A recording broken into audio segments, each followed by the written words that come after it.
तो आप देख रहे हैं इंडिया न्यूज डी डायनेमिक्स का सबसे सटीक एग्जिट पोल और हमने आंकड़े रिवील कर दिए हैं। मैंने आपको सबसे पहले ओवरऑल आंकड़ा आपके सामने रख दिया, यानी कि आपको देश की तस्वीर साफ हो जाए कि देश में 4 जून को जब नतीजे आएंगे इन लोकसभा चुनाव के, जो कि एक लंबी प्रक्रिया के बाद संपन्न हुआ है 7 चरणों के बाद, तो क्या तस्वीर देश में नई सरकार की उभर कर सामने आएगी। और ये आंकड़े ये बता रहे हैं कि एक बार फिर से एनडीए रिपीट करने जा रहा है, यानी कि केंद्र में, सेंटर में एनडीए की सरकार रिपीट करने जा रही है। 371 एनडीए, 125 इंडिया और 47 अदर्स के फेवर में जाते हुए आंकड़े दिख रहे हैं। लेकिन अब मुझे लगता है कि जोन वाइज हमको चलना चाहिए, जैसा कि लगातार अभी चर्चा में बात सामने आ भी रही थी कि कहां से कितनी सीटें आ रही है, कैसे सारी चीजें मैनेज होंगी। तो वही जोन वाइज आंकड़ा मैं आपके सामने लेकर आया हूं और शुरुआत कर रहे हैं हम साउथ जोन के साथ, यानी कि दक्षिण भारत के साथ। दक्षिण भारत में क्या हो रहा है, कितनी फिगर्स जा रही हैं, क्या दक्षिण भारत में बीजेपी को फायदा हो रहा है, उस पर साउथ का एग्जिट पोल अब मैं आपको दिखा रहा हूं। साउथ की 130 सीटों में से एनडीए को 53 सीटों का अनुमान है और इंडिया यानी कि जो विपक्ष है उन्हें 58 सीटें मिलने का अनुमान है, जबकि अन्य को 19 सीटें जा सकती हैं। इस वक्त की ब्रेकिंग न्यूज मैं आपको बता रहा हूं। अगर हम इसको देखें, अगर हम कंपैरेटिवली इसको देखेंगे तो यहां बीजेपी पीछे है, लेकिन अगर लास्ट इलेक्शन की तुलना में अगर हम देखें तो बीजेपी यहां फायदे में आगे बढ़ती हुई दिख रही है। यानी कि जिन सीटों के नुकसान की बात कही जा रही थी, वो नुकसान की भरपाई साउथ जोन से काफी हद तक हो सकती है, ये अनुमान है इंडिया न्यूज और डी डायनेमिक्स के इस एग्जिट पोल का। इस वक्त की ब्रेकिंग न्यूज, बड़ी खबर आपको बता रहा हूं। 130 सीटें हैं साउथ में, जिसमें आंध्र प्रदेश है, आंध्र प्रदेश में 25 सीटें हैं, तेलंगाना में 17 सीटें हैं, तमिलनाडु है 39 सीट है, कर्नाटक में 28 सीटें हैं, केरल में 20 सीटें हैं और पुडुचेरी की 1 सीट है। कुल 130 सीटों का एक एक करके मैं डेटा आपके सामने रखूंगा। स्टेट वाइज मैं आपको बताऊंगा। अभी मैं पूरे साउथ जोन का एक कंसोलिडेट फिगर आपके सामने दे रहा हूं।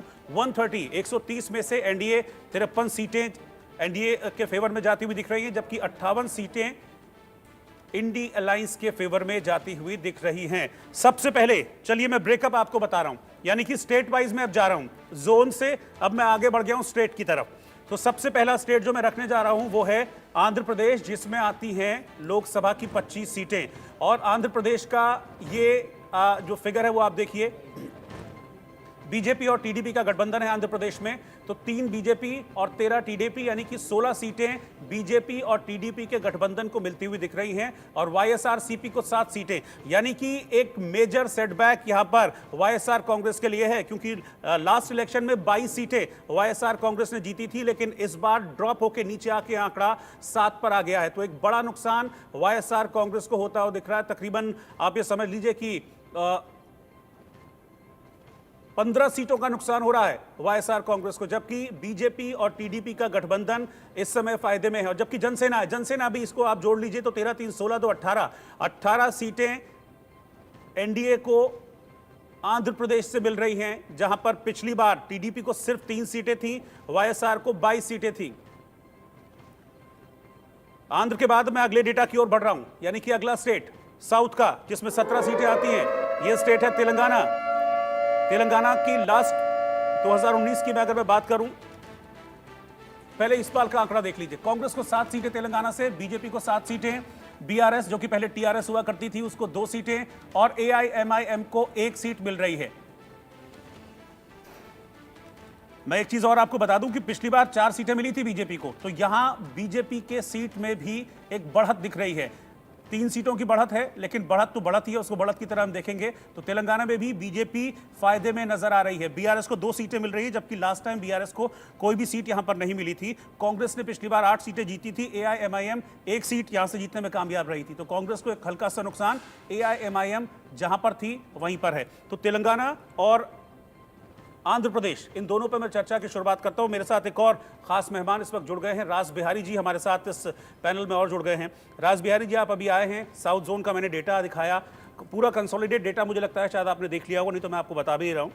371 सीटें एनडीए के फेवर में जा रही हैं, 125 विपक्ष के फेवर में और 47 अदर्स के फेवर में। अब हम जोन वाइज चल रहे हैं। इन जोन वाइज में मैंने अभी 2 स्टेट्स को कंसीडर किया है, आंध्र प्रदेश और तेलंगाना। इन दोनों में बीजेपी एनडीए फायदे में दिख रही है।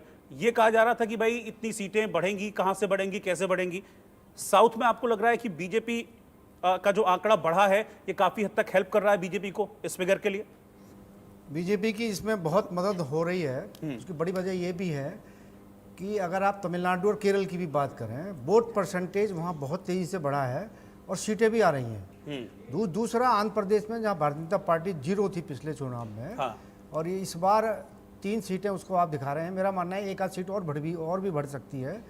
इसी तरह से तेलंगाना में भारतीय जनता पार्टी को 10 सीटों की उम्मीद थी, लेकिन ठीक है 7 सीट भी आ रही हैं तो एक अच्छी है, मतलब 3 सीटें वो बढ़ रही हैं उसकी। और कर्नाटक में जैसे मान के चल रहे हैं कि लगभग पहले जैसा ही रिजल्ट आएगा, कि जहां पहले 25 सीटें जीती थी, लेकिन इस बार चूंकि सरकार वहां कर्नाटक में कांग्रेस की है, विधानसभा में कांग्रेस जीती थी, तो कांग्रेस की कुछ योजनाओं का भी असर दिखाई दे रहा है। ये भी माना जा रहा है कि जो कांग्रेस के अध्यक्ष हैं खड़गे, जो दलित समाज से आते हैं, उनका भी कुछ एक सहानुभूति लहर है। लेकिन इसके मैं थोड़ा सा कर्नाटक का डेटा आपको दिखाऊंगा, लेकिन मैं थोड़ा सा आंध्रा को आपसे समझना चाह रहा हूं, क्योंकि चाहे वो लास्ट लोकसभा का इलेक्शन हो, लास्ट विधानसभा का इलेक्शन हो, एक जबरदस्त जो लहर थी वहां जगन के फेवर में देखी गई थी। 175 में से 151 सीटें जीत गए थे जगन विधानसभा में, और 25 में से 22 सीटें जीत गए थे। और अब बिल्कुल विधानसभा में भी स्थिति ऐसी हो रही है कि बिल्कुल नीचे चले जाएंगे, और लोकसभा में भी स्थिति आपने देख ली, बहुत एक मेजर सेटबैक दिख रहा है उनको। इसकी क्या वजह? देखिए, आंध्र प्रदेश भी एक ऐसा शहर है, एक ऐसा राज्य है जहां पर विधानसभा चुनाव हो या लोकसभा चुनाव हो,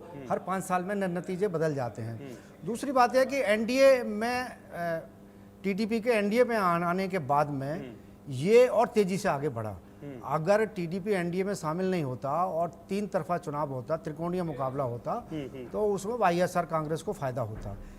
लेकिन वहाँ की स्थिति को भांपते हुए और एक जो नाराजगी पनप रही थी जगन की पार्टी में, जिस तरह से फैसले हो रहे हैं, कुछ लोग आए हैं, कुछ लोग गए हैं, या जो भी है वो उसको लेके जनता में एक नाराजगी, जिसको भांपते हुए एनडीए की तरफ से, यानी बीजेपी की तरफ से टीडीपी की तरफ हाथ बढ़ाए गए, और उन्होंने भी 2014 की तरह, 10 साल पहले की तरह टीडीपी के साथ जो गठबंधन है वो फ्रूटफुल रहा, बीजेपी के लिए भी, एनडीए के लिए भी, क्योंकि टीडीपी खुद पिछली बार 3 सीटों पर थी। इस बार मैं आपको एक और जानकारी देता हूं कि बीजेपी के नेता 2019 में जब एनडीए का नाता टूट गया टीडीपी से, तो चुनाव लड़ने को तैयार नहीं हो रहे। तो उनका साफ कहना था अगर टीडीपी समझौता होगा तभी पार्टी कोई सीट जीत पाएगी। ठीक है, और ये इस वक्त दिखाई दे रहा है। ठीक है, अब 2 स्टेट्स के बाद अब मुझे लग रहा है कि हमको आगे बढ़ना चाहिए। साउथ के 2 जोन हमने, सैरन भी बच गया, यानी कि अगले स्टेट पर जाने का टाइम हो गया।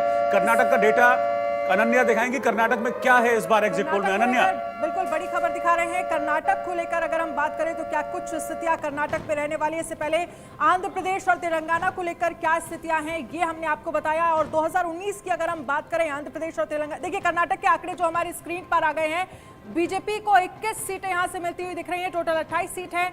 और अगर हम कांग्रेस की बात करते हैं, इंडिया अलायंस की बात करते हैं, तो 5 सीटें, और जेडीएस को यहां पर 2 सीटें मिल रही हैं। 28 सीटों में बीजेपी यहां पर 4 सीटें क्या लूज करती हुई नजर आ रही है इन आंकड़ों के अनुसार अगर हम बात करें, क्योंकि 2019 की अगर हम बात करते हैं तो बीजेपी को यहां से 25 सीटें मिली थी। हमारे साथ खास मेहमान बने हुए हैं आलोक सर। कर्नाटक को लेकर अगर हम बात करें, क्योंकि विधानसभा का चुनाव कर्नाटक में बीजेपी हार गई, लेकिन अभी जो एग्जिट पोल में आंकड़े नजर आ रहे हैं, 21 सीटें जो है वो बीजेपी को, इंडिया अलायंस को लेकर हम बात करें तो 5 सीटें, अदर्स को 2 सीटें मिलती दिख रही हैं। आपका आकलन क्या कहता है? ओवरऑल अगर हम साउथ की भी बात करते हैं तो हमने देखा इस बार किस तरह से बीजेपी ने बैलेंस रखा।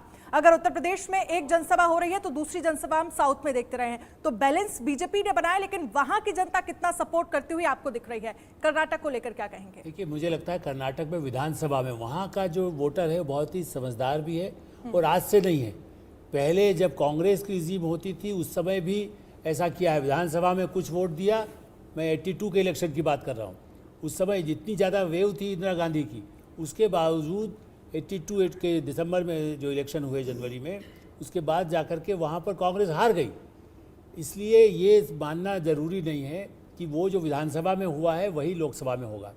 यही इस बार भी लगता है। ठीक है, 1-2 सीटें उसकी 24 थी, वो कम हो सकती है, लेकिन मुझे लगता है कि सर्वे में, और भी आप देखिएगा दूसरे सर्वे में भी जो मुझे दिखाई दे रहा है कि लगता है कर्नाटक में प्रोफेशनल्स भी हैं। 20 सीटें हैं, बीजेपी को यहाँ पर 2 सीट, 2019 में 0 सीट पर थी बीजेपी। और इंडिया अलायंस की बात करें तो 11, एलडीएफ को 4, यूडीएफ को यहाँ पर 3 सीटें मिलती हुई नजर आ रही हैं। तो दक्षिण भारत के राज्यों की बात करें तो लगभग 5 राज्यों के जो आंकड़े हैं, जो एग्जिट पोल में जो आंकड़े बीजेपी को, जो इंडिया अलायंस को और जो अदर्स को मिलते हुए दिख रहे हैं, वो हमने आपको बताया। आंध्र प्रदेश, तेलंगाना, तमिलनाडु, कर्नाटक, केरल को लेकर बात करें तो 20 सीटें बीजेपी को यहां पर 2 सीटें मिलती हुई दिख रही हैं और इंडिया अलायंस को 11 सीट। अरविंद जी, इस पर आपका कमेंट चाहेंगे। केरल में 2019 में 0 सीट पर थे बीजेपी, हालांकि अब 2 सीट ही भले गेन क्या हो, लेकिन गेनिंग पोजीशन पर यहां बीजेपी दिख रही है। आपका आकलन क्या कहता है? देखिए, संघ का काम सबसे बढ़िया केरल में है, ये बात काफ़ी लोगों के लिए न्यूज हो सकती है और काफ़ी दिन से संघ वहाँ लगा हुआ है। तो और बीजेपी ने भी इधर काफ़ी मेहनत की है और बीजेपी में भी खासतौर से प्रधानमंत्री इस बार दक्षिण के लिए लगातार जितने दौरे किए हैं उन्होंने और जितना अपना झुकाव, हर मामले में झुकाव दक्षिण की तरफ रखा, वो चुनाव पे असर न करे ये मानना गलत होगा, मैं मानता हूँ। तो उसका असर निश्चित रूप से हुआ है। वोट परसेंटेज सब जगह बढ़ा है और अगर वोट परसेंटेज बढ़ेगा तो जैसा मयंक कह रहे थे कि सीटों में भी वो कन्वर्ट होगा, अब वो दिखाई देने लगा है कर्नाटक में भी, केरल में भी और तमिलनाडु में भी। और आंध्रा में पार्टी का अलायंस मेरे ख्याल से बहुत अच्छा हो गया। तेलंगाना का लाभ ये हुआ कि जो वहाँ भारत राज्य पार्टी है वो बड़ी टाइमली बीजेपी के लाभ के लिए मैं कहूँ वो गिरी है बहुत तेज़ी से, तो इसलिए वो वहाँ फायदा हुआ। अब असली देखने की चीज़ ये होगी कि कर्नाटक में जो नुकसान हो रहा है, निश्चित नुकसान होगा। ठीक है, देखिए 4 राज्यों को लेकर तो आंकड़े हमने देख लिए, लेकिन तमिलनाडु के आंकड़ों के लिए हम रोहित का रुख करेंगे। रोहित, ठीक है, तमिलनाडु का डेटा हम देखते हैं। एक और बहुत इंपॉर्टेंट मेजर साउथ का राज्य है तमिलनाडु, जहां पिछली बार के जो नतीजे थे वो बिल्कुल एक तरफा थे। 39 यानी कि 39 लोकसभा की सीटें हैं तमिलनाडु में। लास्ट टाइम मुकाबला बिल्कुल एक तरफा रहा था। पहले इस बार के आंकड़े हम देख लेते हैं। डीएमके 22, बीजेपी 2, कांग्रेस 6, एआईएडीएमके 5 और अदर्स के फेवर में 4 सीटें जाती हुई यहां पर नजर आ रही हैं। तो मैं अगर बात करूं नुकसान की तो बड़ा नुकसान है डीएमके को। 38 सीटें थी पिछली बार डीएमके के पास, लेकिन इस बार 22 सीटें, बड़ा नुकसान। बीजेपी 0 थी पिछली बार, कोई सीट बीजेपी को तमिलनाडु में नहीं मिली थी। इस बार बीजेपी के फेवर में 2 सीटें जाती हुई यहां पर दिख रही हैं। चांदनी जी, आप किस तरह से देख रही हैं? क्योंकि थोड़ा थोड़ा सही, अगर मैं सभी स्टेट्स को कंसीडर करूं साउथ के, तो थोड़ा थोड़ा राइज जरूर देखने को मिल रहा है। एक डिप हमने जरूर देखा था लेकिन कर्नाटक में, लेकिन वहां भी जेडीएस के साथ आने से कुछ फायदा तो जरूर हुआ है बीजेपी को। जी देखिए, बिल्कुल साउथ एक ऐसी डेमोग्राफी है जिसको पेनिट्रेट करना बहुत ही एक डिफिकल्ट काम है। एक जिस आइडियोलॉजी से बीजेपी चलती है उस आइडियोलॉजी को पेनिट्रेट करना बहुत ही कठिन काम है। सेम चीज़ बंगाल में भी अप्लाई होती है, लेकिन बंगाल में हमने 2019 में देखा कि बीजेपी ने कहीं ना कहीं एक पेनिट्रेशन कर दिया था, एक बहुत मेहनत करने के बाद। तो साउथ में भी जो आप अभी देख रहे हैं, मेरा भी एक अनुमान था कि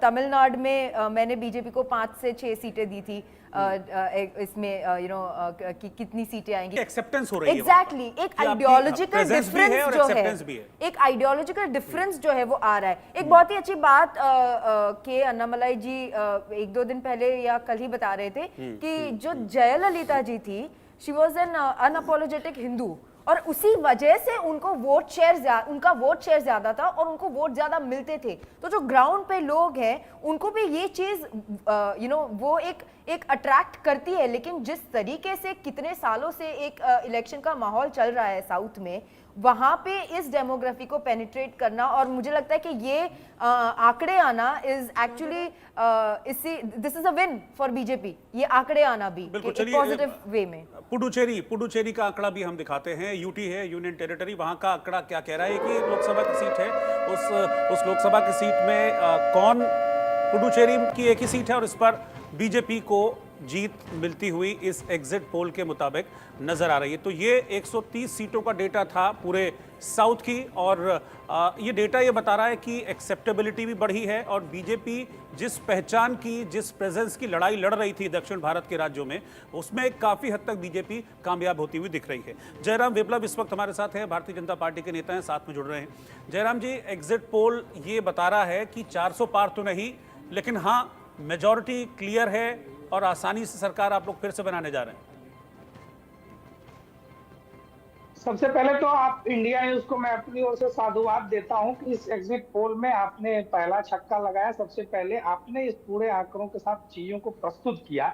मेरा मानना है कि ये 371, दरअसल जो प्रधानमंत्री जी ने कहा था 370 सीटें चाहिए बीजेपी को, ये उसका आंकड़ा है और 400 पार एनडीए भी करेगा, क्योंकि विपक्ष की संभावनाएं आकर नरेंद्र मोदी जी पर खत्म होती हैं और भारत की जनता की उम्मीदें नरेंद्र मोदी जी से ही शुरू होती है। मोदी जी ने तो अपना काम बखूबी किया और आज जो एग्जिट पोल का जो रुझान देखने को मिल रहा है, वो जब 4 जून को असल रिजल्ट में, असल परिणाम में बदलेगा तो निश्चित रूप से जनता का काम भी दिखेगा कि जनता ने दिल खोल करके आशीर्वाद भी दिया और 2047 तक विकसित भारत के संकल्प के साथ जनादेश को प्रस्तुत किया, अपनी मुहर लगाई है। देश के लोगों ने बता दिया कि भारत की सुरक्षा चाहे आंतरिक हो या बाह्य, भारत का विदेशों में सम्मान, गरीब कल्याण की योजनाएं, नई शिक्षा नीति, अंतरिक्ष से समुद्र तक, हाईवे से रेलवे तक, देश के इंफ्रास्ट्रक्चर का जो विकास हो रहा है, इन सारी चीजों में उसकी आस्था है और उसको मोदी जी के नेतृत्व में उनकी पारदर्शी, ईमानदारी और उनके जो राष्ट्रवादी और हिंदुत्व की सोच है उसमें उनकी भरपूर आस्था है। जनता ने अपना विश्वास जता दिया। 400 पार निश्चित जाएगा एनडीए। ठीक है, अभी भी आप ठीक है, आप भी आप आशावादी हैं कि 400 पार जा सकता है आंकड़ा। मैं एक सवाल आलोक जी आपके पास चल रहा हूं, मैं तमिलनाडु को लेकर, मैं क्योंकि तमिलनाडु में हमने देखा था आलोक जी कि मतलब बहुत ताकत लगाई गई थी बीजेपी की ओर से। प्रधानमंत्री नरेंद्र मोदी को हमने देखा था कि लगातार मंदिरों के उन्होंने दर्शन किए, काशी तमिल संगमम का कई बार जिक्र किया, इसको जोड़ने की कोशिश भी की। अन्नामलाई जो है प्रदेश अध्यक्ष, उन्होंने भी बड़ी मेहनत की, पूरे राज्य की यात्रा उन्होंने की है। तो ये जो आंकड़े हैं, आपको लग रहा है कि फ्रूटफुल रहे बीजेपी के लिए इतनी मेहनत जो की, या फिर और अच्छा कुछ एक्सपेक्ट कर रहे थे बीजेपी इसके लिए और अच्छा होना चाहिए था? देखिए, बीजेपी खुद सोच रही होगी, लेकिन मेरा ऐसा मानना है कि जितना कोशिश, जैसा अभी अरविंद जी भी कह रहे थे, केरल में, तमिलनाडु में संघ के लोग और बीजेपी एक स्ट्रेटेजिकली साउथ में कई वर्षों से काम कर रही थी। जैसे जो फल असम में या पूर्वोत्तर में अब जा कर के मिल रहा है, खास करके असम, अरुणाचल वगैरह में, वो काम उन्होंने 70-80s में जो काम किया था उसका फ़ायदा अब मिला।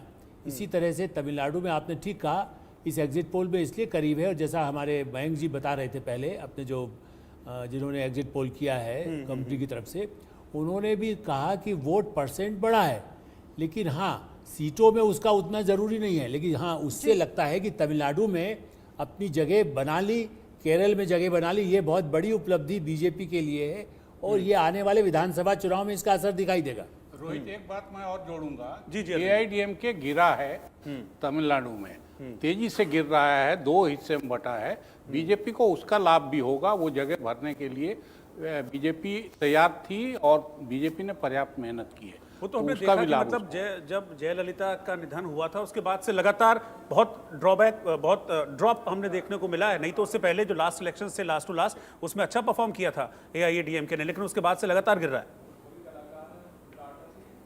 ठीक है, मेरे साथ ज्योति कुमार सिंह भी कांग्रेस नेता हमारे साथ जुड़े हुए हैं। ज्योति कुमार सिंह जी, क्योंकि जो ओवरऑल आंकड़े की हम बात कर रहे हैं, जहां पर 371 बीजेपी को एग्जिट पोल में जो आंकड़े मिलते हुए दिख रहे हैं, और इंडिया अलायंस की हम बात करें तो 125, कांग्रेस को 57, आपका आकलन क्या कहता है? इस एग्जिट पोल को लेकर आप क्या कहेंगे?